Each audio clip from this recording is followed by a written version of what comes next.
Kementerian Pertanian meyakini tidak ada gagal panen di kawasan food estate Kalimantan Tengah.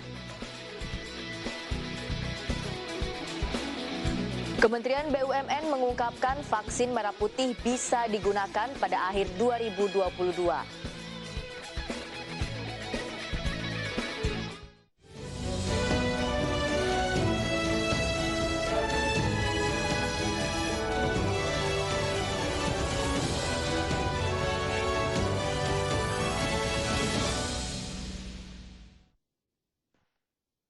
Halo, selamat pagi pemirsa. Program News Screen Morning kembali menemani Anda, menyampaikan berbagai informasi ekonomi dan bisnis dalam negeri. Dan selain dua informasi utama tadi, sejumlah informasi ekonomi dan bisnis lainnya akan kami hadirkan. Bersama saya, Mangi Feracong, inilah News Screen Morning selengkapnya.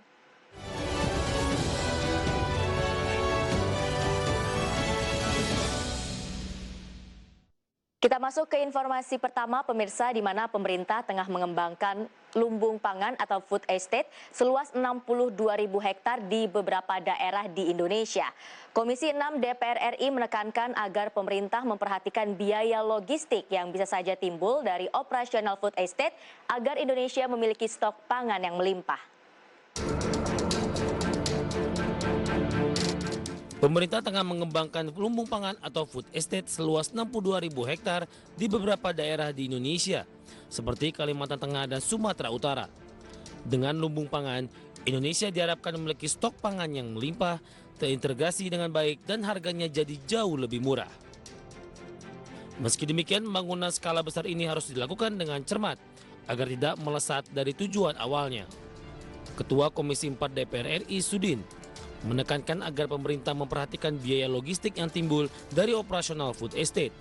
Sudin mengatakan karena Kalimantan Tengah memiliki akses transportasi yang masih belum memadai, maka distribusi hasil pangan berpotensi mandek jika tidak ditangani. Program yang tidak jelas dan tidak fokus, yang mana ujung-ujungnya nanti berantakan. Seperti diunggah di beberapa media beberapa waktu lalu, food estate petani mengeluh karena panennya cuma 2-3 ton. Berapa kali saya bicara di sini, saya sampaikan, misalnya kalau Kalimantan Tengah itu produksinya melimpah, sukses lah, dengan 1 hektar 5 ton lah misalnya, terdapat berapa juta ton gabah atau padi, mau dibawa kemana?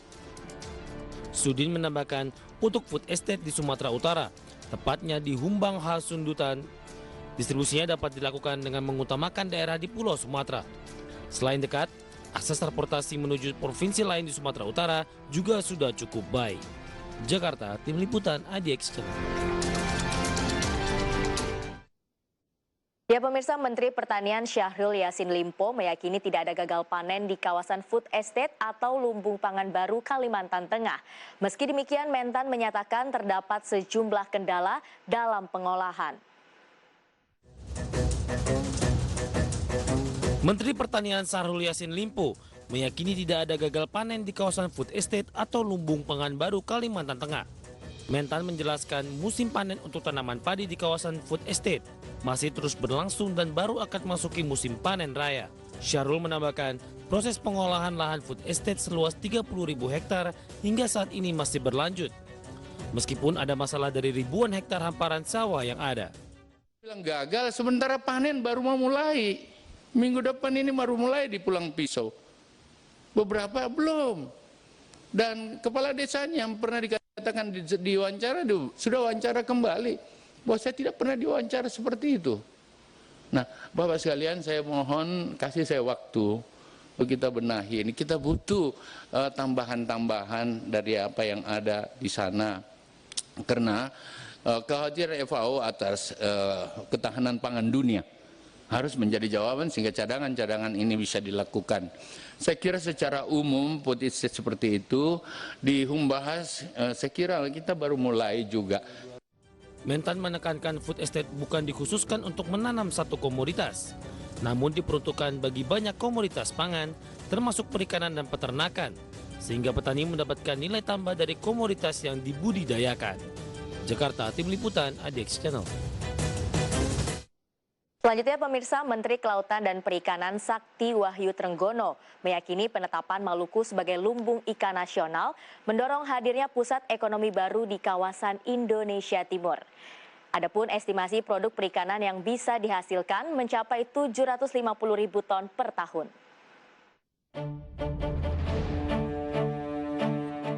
Menteri Kelautan dan Perikanan Sakti Wahyu Trenggono menegaskan penetapan Maluku sebagai lumbung ikan nasional berdampak besar pada perekonomian daerah. Kebijakan ini mendorong hadirnya pusat ekonomi baru di kawasan timur Indonesia. Sakti mengungkapkan pengembangan Maluku sebagai lokasi lumbung ikan nasional lantaran daerah itu sangat kaya akan potensi perikanan, tangkap maupun budidaya. Sebab didukung 3 wilayah pengelolaan perikanan negara Republik Indonesia yang mencakup Laut Seram, Laut Banda, Laut Aru, dan Laut Arafura. Adapun program tersebut termasuk dalam proyek strategis nasional yang dibiayai pemerintah pusat melalui APBN. Nantinya akan dibangun kawasan terpadu pelabuhan perikanan guna menunjang proses produksi, pengolahan hingga pemasaran menjadi lebih efektif dan efisien. Pertama adalah kita bergerak dulu di sektor perikanan tangkap yang dimulai dengan WPP 714, 715, 718. Saya minta itu menjadi satu model desain yang kalau itu berhasil dengan baik diterapkan juga di WPP yang lain. Jadi WPP 714, 715, 718 itu berapa kapasitas ikan tangkapnya. Ya, ini yang semuanya nanti akan kita proses di pelabuhan yang dibangun oleh Bapak Menteri Perhubungan. Dengan adanya lumbung ikan nasional, estimasi produk perikanan yang bisa dihasilkan dari subsektor perikanan tangkap dan budidaya mencapai 750.000 ton per tahun. Sedangkan tenaga kerja yang terserap diperkirakan lebih dari 30.000 orang. Jakarta, Tim Liputan, ADX Channel. Untuk mendukung Provinsi Maluku menjadi pusat lumbung ikan nasional, Kementerian Perhubungan telah menyiapkan pembangunan pelabuhan yang terintegrasi dengan pusat kegiatan perikanan. Menteri Perhubungan Budi Karya Sumadi mengatakan rencana pembangunan pelabuhan tersebut saat ini sedang dalam proses studi dengan telah menunjuk konsultan terbaik agar mendapati lokasi yang ideal dan biaya pembangunan yang efisien. Budi menambahkan pembangunan infrastruktur dasar dari pelabuhan baru ini akan dibangun menggunakan dana APBN dan untuk pembangunan infrastruktur tambahan akan dilakukan dengan menggunakan skema kerjasama pemerintah dan badan usaha. Kami leading sektor di bidang perhubungan memang sudah melakukan studi secara mendalam, bahkan sudah didukung oleh studi yang dilakukan oleh World Bank, bahwa daerah Maluku, titiknya di Ambon dan tempatnya di sekitar sini, memang sudah menjadi provinsi. Pemirsa, pemerintah meminta masyarakat bersabar menunggu giliran vaksinasi COVID-19. Informasinya usai jeda berikut.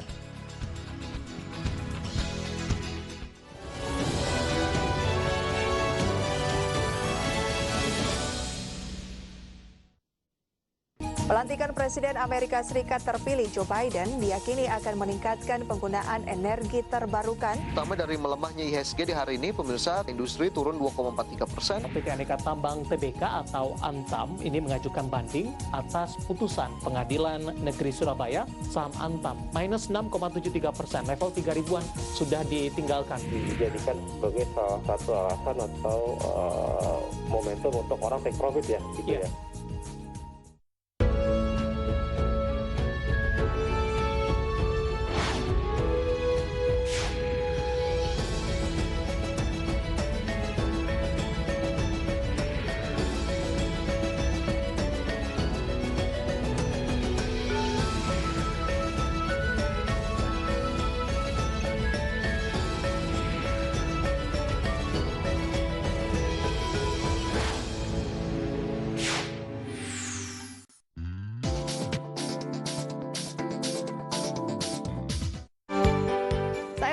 Datu membawakan program berita News Screen yang menghadirkan informasi seputar ekonomi maupun juga bisnis dari dalam negeri.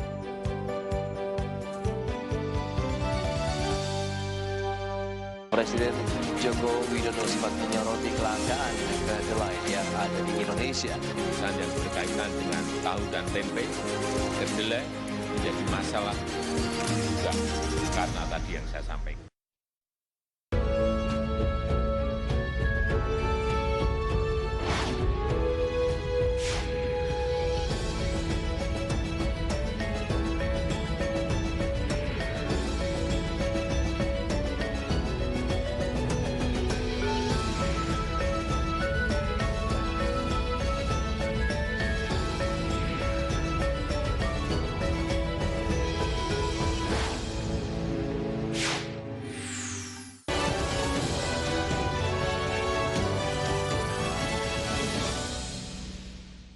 Terima kasih Anda masih bersama kami di News Screen Morning.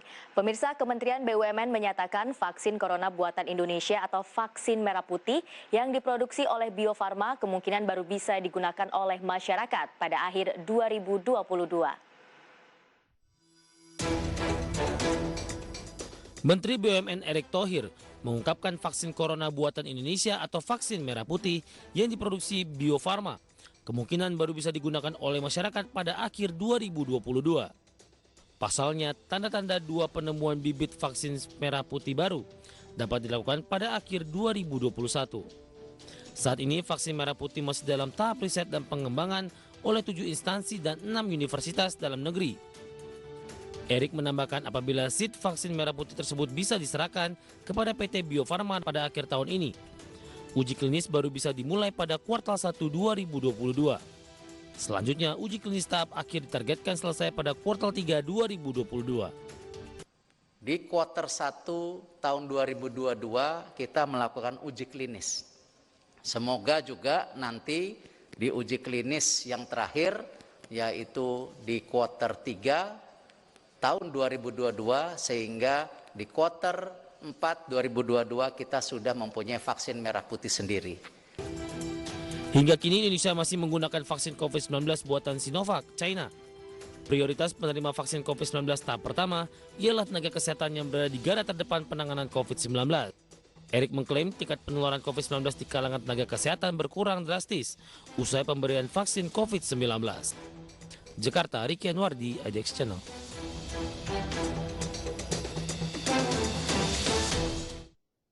Pemerintah meminta masyarakat bersabar menunggu giliran vaksinasi COVID-19 dan pemerintah akan memastikan semua masyarakat Indonesia divaksinasi.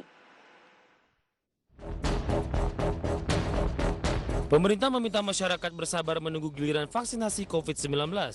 Pemerintah mengingatkan masyarakat yang melanggar untuk mendapatkan prioritas vaksinasi akan disanksi. Juru bicara pemerintah untuk penanganan COVID-19, Dr. Reisa Broto Asmoro, menjelaskan pemerintah akan memastikan semua warga divaksinasi. Reisa mengatakan ini hanya tinggal menunggu waktu. Bagi kelompok masyarakat lainnya, kami mohon agar bersabar untuk menunggu giliran untuk divaksinasi. Saat ini, kita fokus kepada tenaga kesehatan yang dilanjutkan dengan petugas pelayan publik. Karena pelayanan mereka sangat kita butuhkan dan kita ingin mereka dalam kondisi yang sehat dan prima serta terlindungi dari resiko fatal COVID-19. Jangan sampai melakukan perbuatan melanggar hukum untuk mendapatkan prioritas vaksinasi yang tidak sesuai dengan haknya.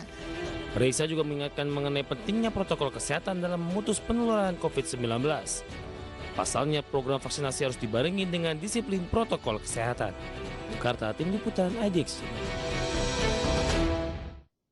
Selain itu, pemirsa, Gubernur DKI Jakarta Anies Baswedan menyatakan media massa dan pers mempunyai peran besar di tengah pandemi COVID-19. Pasalnya, pers merupakan sarana untuk membangun kesadaran pemerintah dan masyarakat untuk bersama-sama mengendalikan COVID-19. Gubernur DKI Jakarta Anies Baswedan mengungkapkan media massa dan pers mempunyai peran besar di tengah pandemi COVID-19. Pasalnya pers merupakan sarana untuk membangun kesadaran pemerintah dan masyarakat untuk bersama-sama mengendalikan COVID-19. Anies mengatakan dalam pengendalian pandemi COVID-19 perlu ada langkah bersama yang tepat baik di tingkat makro, yakni kebijakan yang dilakukan pemerintah maupun di level mikro, yakni perilaku masyarakat. Menurut orang nomor 1 DKI Jakarta ini, kebijakan yang tepat saja tanpa diiringi dengan perilaku mikro individual yang benar. Maka langkah bersama tersebut tidak ada hasilnya dalam penanganan COVID-19. Sebaliknya, langkah mikro individualnya benar, tetapi tidak ada kebijakan makro yang tepat, maka pandemi ini sulit dikendalikan. Bagian dari pemerintah melakukan 3T, bagian dari mikro melakukan 3M. Dan inilah media menjadi penyambung untuk bisa memastikan satu, pemerintah benar mengerjakan 3T. Karena media kemudian seperti disampaikan Pak Anuh tadi membawa peran memastikan bahwa proses pemerintahan berjalan dengan benar. Anies menambahkan perlu adanya kesadaran bersama, kesetaraan pengetahuan dan pemahaman yang tepat, baik dari sisi pemerintah maupun dari sisi masyarakat dalam penanganan COVID-19. Dari Jakarta, Tim Liputan, IDEX Channel. Pemirsa jangan kemana-mana karena sesaat lagi News Screen Morning akan segera kembali dengan informasi Harum Energi pacu diversifikasi ke bisnis nikel.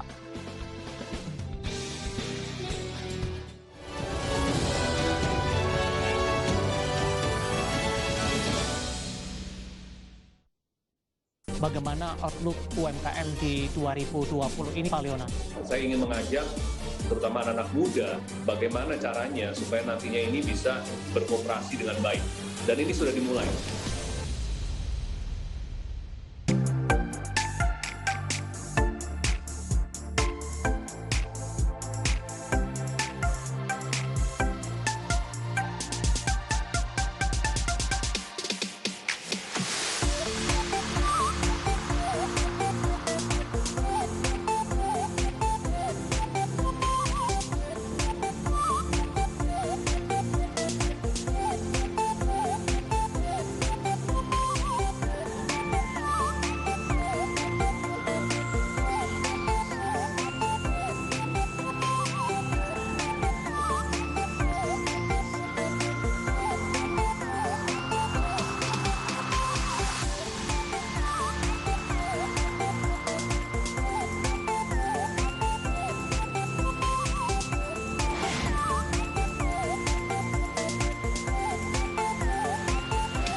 Otoritas Jasa Keuangan optimis pertumbuhan kredit perbankan akan mengalami perbaikan. Indeks harga saham gabungan ditutup di level 6.389,834 mengalami penguatan di 0,26%, di mana secara keseluruhan belum mampu.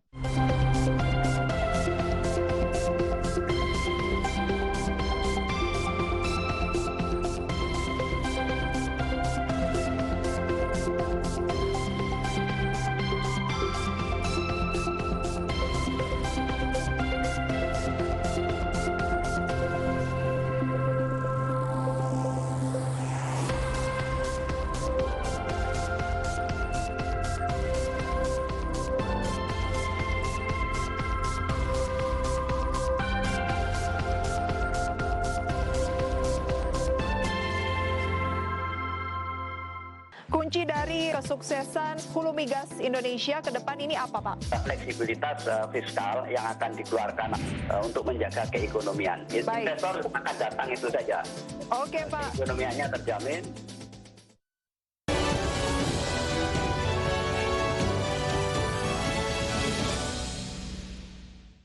Terima kasih Anda masih bersama kami di News Screen Morning. Pemirsa, PT Harum Energi Tbk atau Harum pacu diversifikasi ke bisnis nikel dengan meracik strategi ekspansi untuk memacu kinerja. Rencananya Harum akan mengkaji pengembangan tambang nikel pada akhir semester 1 2021. Dikutip dari berbagai sumber, Direktur Utama PT Harum Energi Tbk, Ray Agunara, mengatakan bahwa perseroan menganggarkan capital expenditure atau CAPEX sekitar 7 juta dolar Amerika dan menargetkan volume produksi batubara 3-4 juta ton pada 2021. Perseroan akan menggunakan CAPEX tersebut untuk menambahkan properti dan prasarana pertambangan batubara, pembelian alat berat, dan pemeliharaan kapal tunda dan tongkang. Namun anggaran CAPEX tersebut tidak termasuk untuk pengembangan tambang nikel dan akan dikaji kembali pada akhir semester 1 2021 dengan mempertimbangkan kondisi pasar saat itu. Untuk diketahui, HRUM melalui salah satu entitasnya PT Tanito Harum Nikel membeli 24.287 saham milik Aquila Nickel Pte Ltd dalam PT Position. Jumlah itu setara 51% dari seluruh modal ditempatkan dalam PT Position dengan harga jual beli sebesar 80,325 juta dolar Amerika atau setara 1,12 triliun rupiah. Dana akuisisi tersebut berasal dari kantong internal perseroan. Adapun hingga saat ini perusahaan nikel tersebut masih belum berproduksi secara komersial. Perseroan akan menyiapkan rencana penambangan termasuk membangun infrastruktur dan sarana produksi di area tambang. Manajemen menambahkan akuisisi saham PT Position itu merupakan bagian dari strategi perseroan untuk mengembangkan dan mendiversifikasi kegiatan usaha. Selama ini, kontributor utama pendapatan perseroan masih berasal dari bisnis pertambangan batu bara. Berbagai sumber ADX Channel.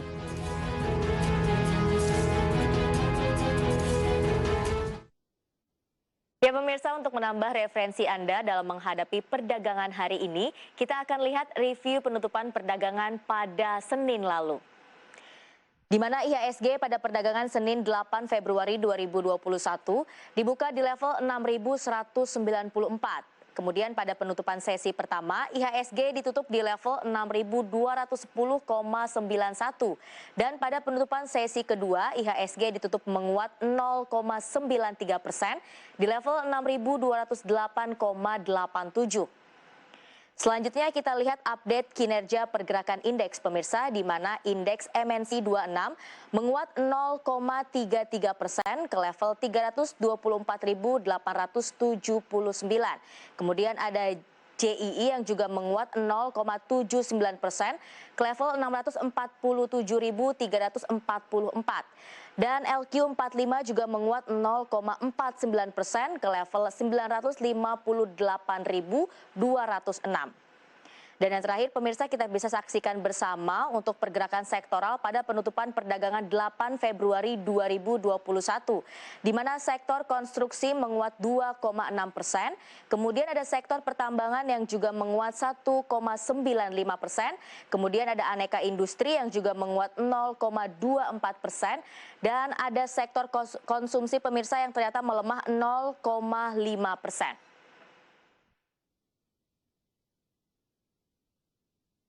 Ya pemirsa, informasi tadi mengakhiri kebersamaan kita di News Screen Morning kali ini. Saksikan News Screen Morning setiap pukul 8 waktu Indonesia Barat dan perbaharui terus informasi ekonomi dan bisnis Anda dengan menyaksikan IDX Channel, your trustworthy economic, business, and capital market channel. Terima kasih atas kebersamaan Anda pemirsa, saya Mangi Feracong, sampai jumpa.